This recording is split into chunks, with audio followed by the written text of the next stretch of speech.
Saludos mi gente, por acá nuevamente Alex de Francisco y en esta ocasión traigo una exhortación acerca de un tema que pienso que es de extrema importancia. Si ustedes están escuchando las noticias en el mundo cristiano y tal, quizás hayan escuchado que han habido una reportera, ahora el nombre no me acuerdo, creo que era Niuris o algo así, de República Dominicana, que sacó unos reportajes acerca de pastores y tal, a donde ella denuncia o expone, vamos a decir, de que esta gente pues están usando los bienes que recogen en sus iglesias para vivir vidas supulentas y tal, todo el lío ese. Una de las personas que ella enfrenta, inclusive sacó uno de estos programas de noticias, de investigación acerca de ella específicamente, y es Yesenia Ten. Ahora, yo no conozco a esa pastora, yo sí he visto algunas veces, la he escuchado predicar, pero poquito. Realmente nunca, ni siquiera he escuchado una prédica completa de ella. No tengo nada que decir. Pero, ¿qué sucede? De que yo sí he estado por mucho tiempo meditando acerca de las formas que la iglesia usa para coger fondos. Hasta cierto punto, el propósito de esto no es criticar, en lo más mínimo. Yo no estoy criticando a nadie. Mi observación, mi estudio, en lo que he estado meditando, lo quiero traer. Cualquier comentario pues es apreciado. Pero yo he sido cristiano ya por más de 20 años, 20 y pico de años. Y ha sido bien común el hecho de que en todas las iglesias se pida diezmo y ofrendas y tal. Ahora, yo quiero ser bien claro con esto. Yo no estoy en desacuerdo con dar al ministerio. Yo pienso que eso es parte de cómo el ministerio se mueve y todo ese tipo de cosas. O sea, eso tiene que existir. Tiene que existir el honrar a Dios, porque donde está tu tesoro, ahí está tu corazón. Eso es obvio.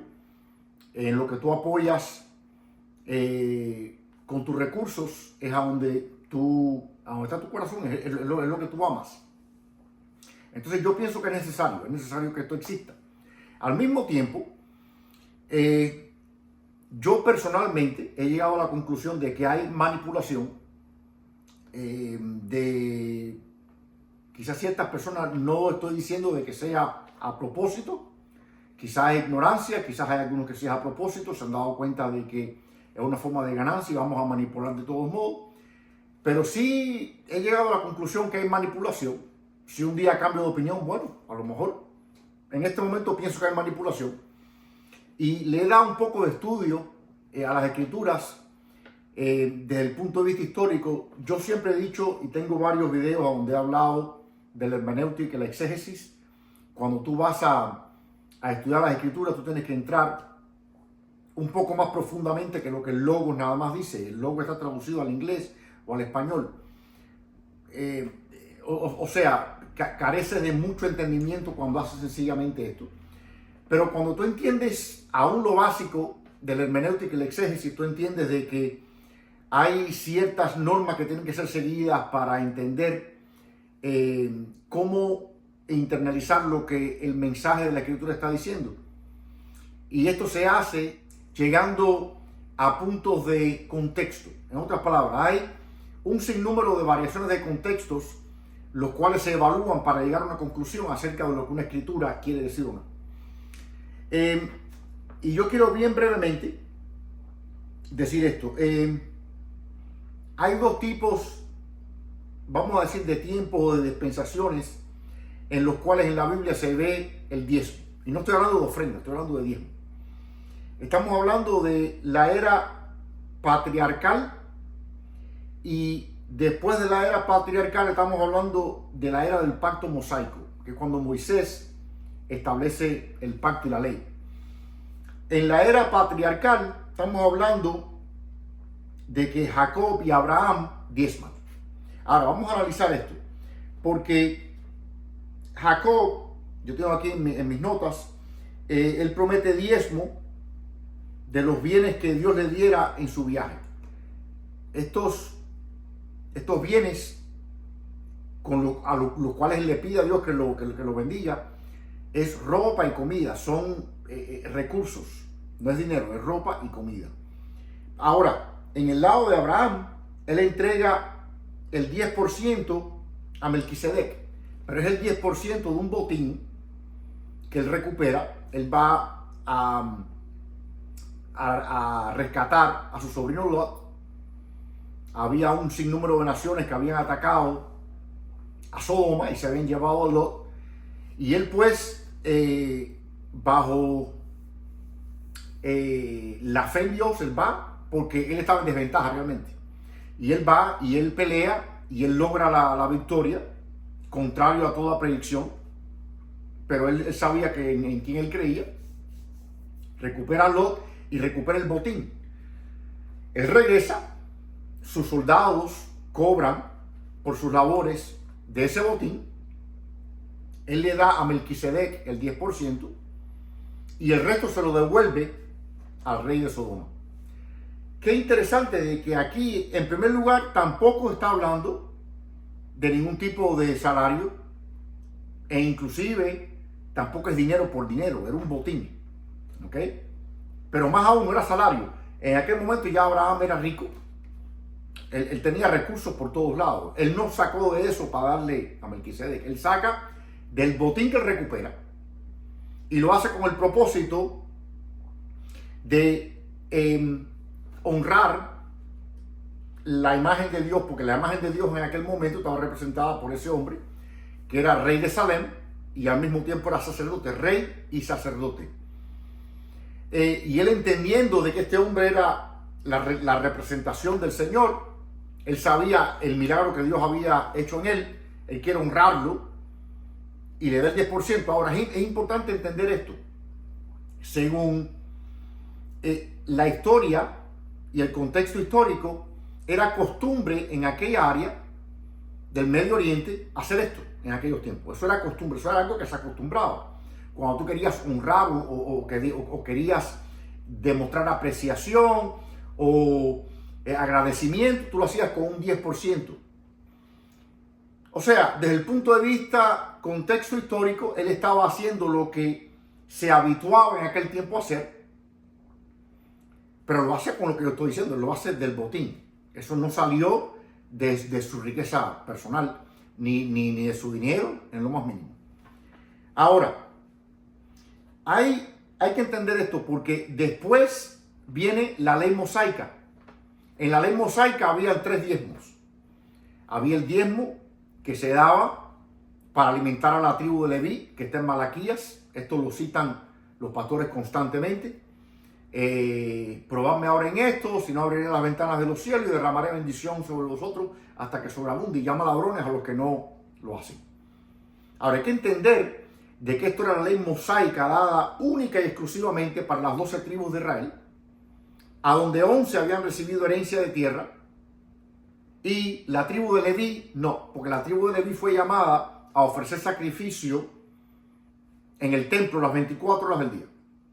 Obviamente ellos no tenían la capacidad ni la herencia de tierra tampoco.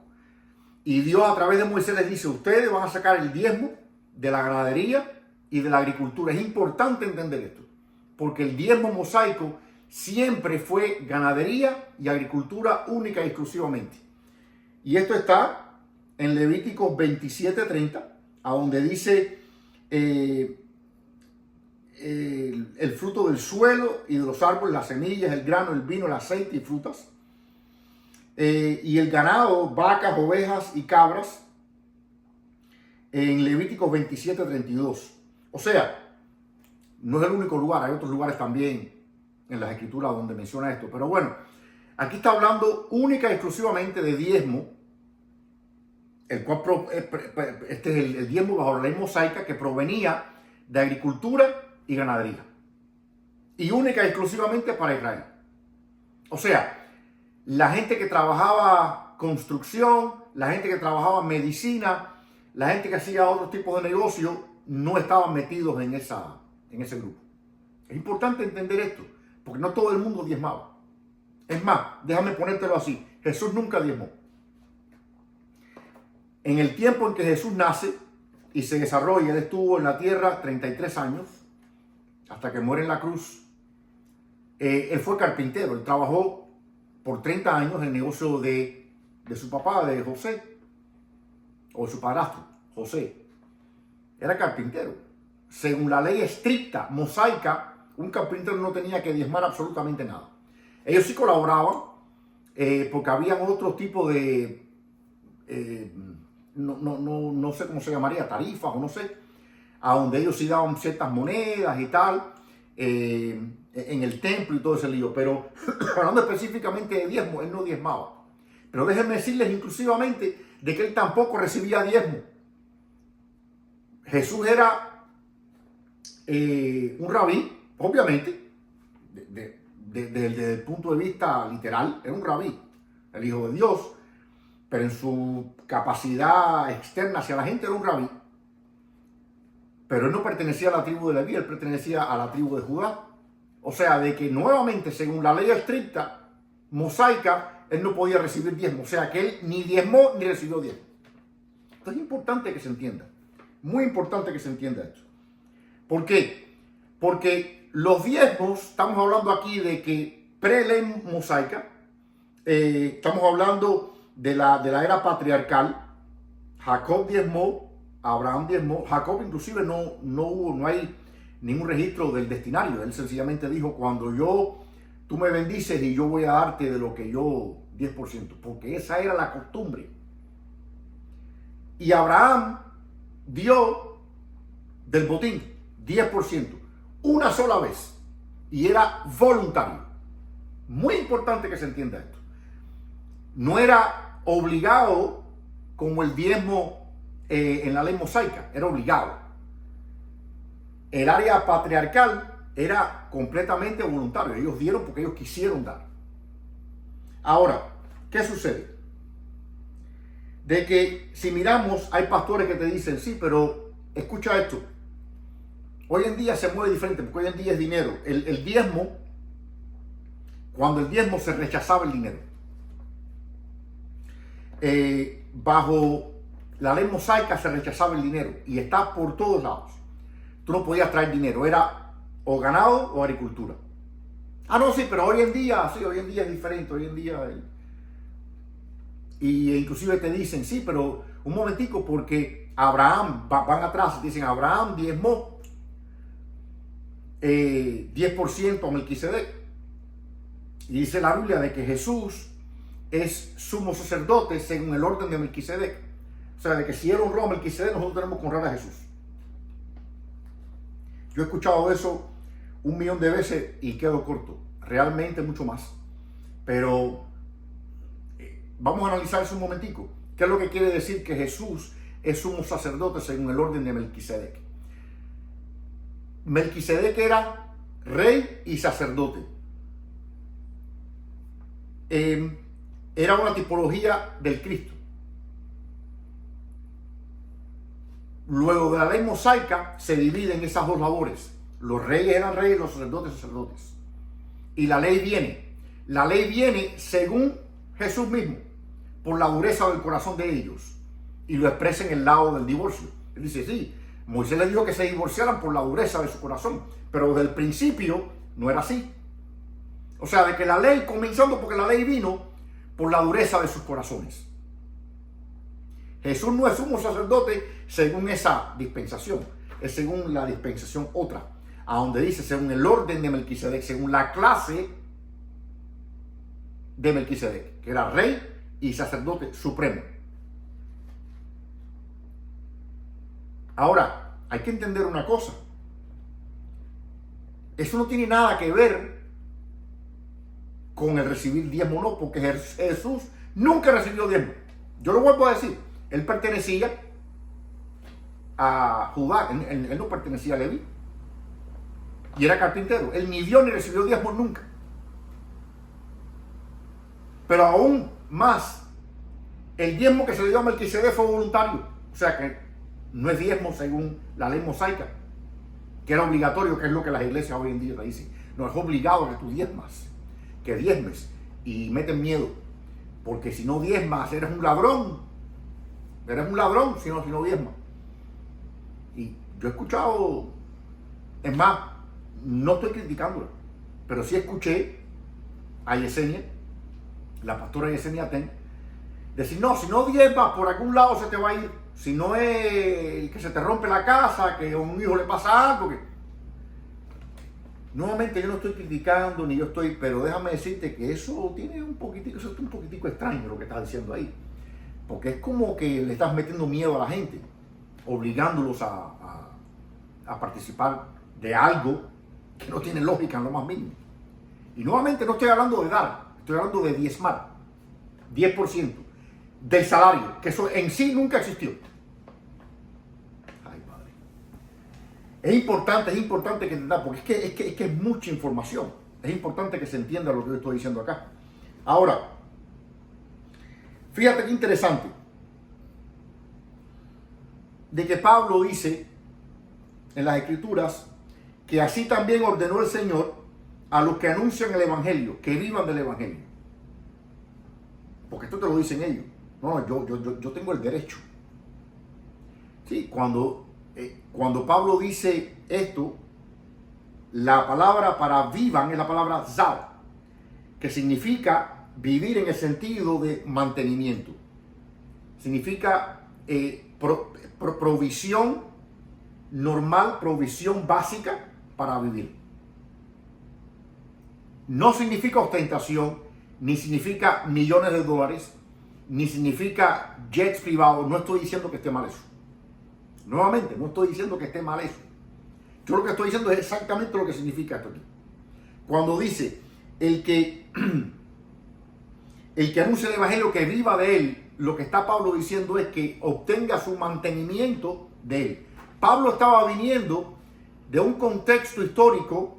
Él era obviamente israelita, judío, de la tribu de Benjamín, si no me equivoco, fariseo de fariseos. Él sabía la ley, él entendía la ley, él entendía el diezmo, él entendía que la tribu de Leví se mantenía o vivía de los diezmos.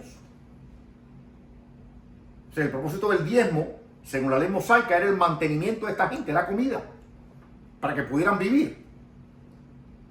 Hablando de mantenimiento básico, con esos alimentos ellos no los vendían y se compraban un Mercedes-Benz. O se compraban el camello de la mejor raza, un camello exótico. No, eso era para comer ellos. Ahora, fíjate, dice aquí, en el contexto de Pablo, vivir del Evangelio es una referencia práctica. Significa recibir sustento material de ese trabajo. No en un sentido abstracto y espiritual, era físico, mas al mismo tiempo significaba provisión básica. Porque los que sirven el Evangelio tienen derecho a una subsistencia de su labor. Vamos a analizar, ya para terminar, otra palabra que contrarresta a esta, que es la palabra trife, que significa una vida de lujo. Y esto está en Lucas 7:25. Jesús habla de los que viven en trife, que viven en palacios, en opulencia. También en Santiago 5:5 se menciona que algunos han vivido en lujo, en trife y en placer. Ahora, importante que en ambos casos esto se escribe condenando esto. Nuevamente, yo no creo que tiene que ver con la abundancia de los bienes que la persona tiene. Yo pienso que tiene que ver con el corazón de la persona en esa abundancia, porque el amor al dinero es la raíz de todo mal. Yo pienso que Dios quiere bendecir a su gente. Al mismo tiempo pienso que el evangelio de la prosperidad está incorrecto. Eso de decirle a todo el mundo de que no, que Dios te va a enriquecer. Dios no va a enriquecer, a ser millonario a todo el mundo. Porque no todo el mundo puede mantener riquezas grandes y mantener su comunión con Dios. Hay gente que no están preparados para eso, porque hay gente que no fueron llamados a eso. Hay gente que sí. Al mismo tiempo, la prosperidad no tiene nada que ver con una cantidad de dinero. No es de que tú digas, llegué al $1.000.000, ahora soy próspero. No. Prosperidad significa prosperar. Es aquello que va en pro de lo que tú esperas. Es aquello que va en pro de lo que tú esperas. ¿Por qué? Porque va en pro de tu llamado. Tú esperas lo necesario para cumplir tu llamado. Todo lo que va en pro de tu llamado es prosperidad. ¿A qué Dios te llamó? ¿A predicar a las naciones? Sí, muy posiblemente vas a ser millonario. ¿A qué te llamó? ¿A ser un maestro en una escuela e impactar la vida de niños? Quizás no seas millonario, pero aún tú vas a tener para vivir y vivir bien. Porque Dios sí quiere prosperar a su gente. Pero es importante, es importantísimo que la manipulación se acabe. Es importantísimo porque tú sabes que cuando un hombre o una mujer de Dios están metiéndole así por la garganta hacia abajo el diezmo a la gente, lo que están haciéndole es un disservice. Están yendo en contra de servir a esa gente. Están no sirviéndoles. Porque lo que Dios quiere es el corazón de esa persona. Dios no quiere el dinero de esa persona. A Dios no le hace falta el dinero. Dios quiere el corazón. En la disposición de la gracia se vive en amor. Pablo bien claramente dice, no des por obligación, sino como propusiste en tu corazón. Porque Dios ama al dador alegre, da con alegría, no por obligación. Obviamente está diciendo no diezmes, sino ofrenda. No hay una vez en la Biblia, yo quiero que si ustedes están mirando esto, que me lo señalen. Habrá alguna escritura donde Pablo, el principal expositor de la dispensación de la gracia, a donde él habla de diezmo, a dónde está, porque yo no lo he visto. Mira que yo he leído bastante la Biblia y yo no he visto ni una escritura, ni una sola. Si hablaba constantemente de ofrendas a los santos, de ofrendas para el ministerio y tal, perfectamente, ofrenda para los hermanos, hablaba de varias formas diferentes en las que se puede hacer, todo saliendo voluntariamente, siempre habló voluntariamente. No, y este era un fariseo. Aquí no estamos hablando de un romano ni de ningún gentil, no. Estamos hablando de un tipo que era israelita, judío y religioso. Ese tipo sabía la ley y no hay una escritura a donde él menciona el diezmo. Una, no hay. Pero inclusive es el que más libros usó el Espíritu Santo para escribir. Chance tuvo del don de lengua, cogió un solo capítulo y destrozó el don de lengua y lo cogió así y lo abrió completamente en revelación para todo el mundo. ¿Por qué nunca hizo eso con el diezmo? Con las ofrendas sí, pero con el diezmo no. Ay, oye, vamos a venir a la masa de la cosa, porque es importante. Es importante que entendamos cuándo es que hay manipulación y empuje, y inclusive está yéndose en contra de la voluntad de Dios. Porque cuando tú le dices a una persona, tú vas a hacer esto por Dios, pero lo vas a hacer porque este número dice, e inclusive estás haciendo, no a esa persona nada más alejarse de lo que es el amor de Cristo, porque esa persona tiene que dar porque ama. Tú tienes que enseñarle a esa persona el amor de Cristo, que él experimente el amor del Señor. Porque en el momento que él experimente el amor del Señor, él va a querer darle al Señor. Porque tú le das a lo que tú amas. Pero más aún, los están obligando a romper el orden del reino, que es Dios, familia, iglesia. Dios, familia, iglesia. Tú no le das a Dios cuando le das a la iglesia. Tú le das a Dios cuando tú le das a cada una de esas partes en ese orden y lo haces parejamente y en orden específico. Darle a Dios, ¿qué cosa es? Bueno, a Dios es ministrarle a Dios. Tú tienes una relación con el Señor, tú oras y buscas su presencia. Tu familia viene segundo. ¿Y por qué digo que tu familia viene segundo? Porque dice la Biblia cómo tú puedes ministrar una congregación si no ministras tu casa. ¿Y qué es ministrar? Es proveer. Todo tipo de provisión. Un hombre tiene que proveer a su casa. Dinero es una de esas cosas. Te está diciendo, ¿Por qué das dinero en la iglesia si no lo estás dando en tu casa? Si un pastor que te diga a ti, diezma, aunque no tengas en tu casa, eso es mentira del diablo, hermano. Es lo que yo pienso ahora mismo. Quizás mañana cambie de opinión, yo no lo sé. Y nuevamente no estoy juzgando a nadie. Yo estoy diciendo lo que yo siento en mi corazón. Eso es una manipulación diabólica. Y rompe el orden divino. El hombre que no suple a su casa por suplir a la iglesia está rompiendo el orden divino. Entonces, ¿qué sucede? Que te dicen, no, darle a Dios, como queriendo decir darle al ministerio. Pero ven acá, y darle a la familia no es darle a Dios también.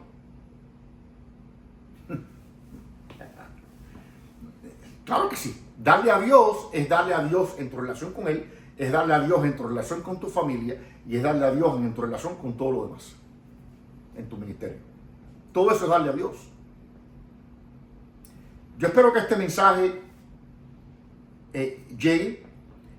Yo realmente creo que el diezmo está obsoleto. El diezmo hoy en día no es bíblico. Las ofrendas sí, ofrendar sí, y es voluntario.